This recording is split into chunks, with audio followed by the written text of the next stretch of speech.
COSATU-affiliated unions, the Independent Labour Caucus and Public Service Management reach a deadlock on wage negotiations, and a female train driver raped and murdered between Makado and Polokwane.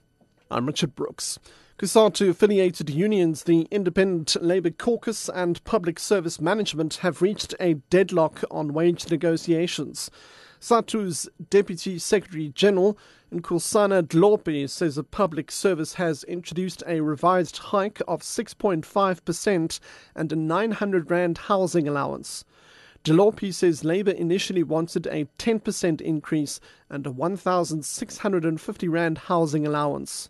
The 6.5% revised offer as a result of facilitation process fails to take into account the devastating effects of the increasing inflation on the worker wages. Labour demands a revised offer not later than Wednesday, the 6th of June 2012. That takes into account the cost of living faced by the public workers who have to render quality public service to our people. A female train driver has been raped and murdered between Makado and Polokwane. The police's Manul Siddiqui says the murdered woman and her female assistant were checking the tracks after a mechanical breakdown when she was attacked. He says her assistant fled and alerted police. They experienced mechanical problems.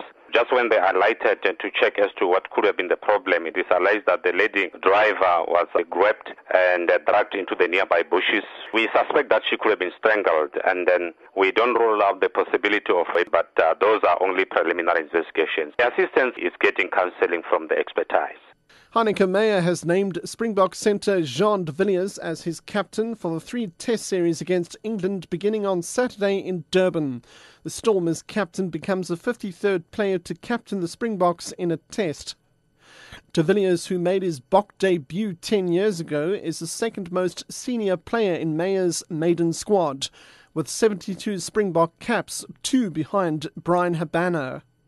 Emergency workers in Nigeria fear the death toll on the ground will rise sharply. This as the search continues for bodies and those injured after an airliner ploughed into a Lagos suburb, killing all 153 people on board.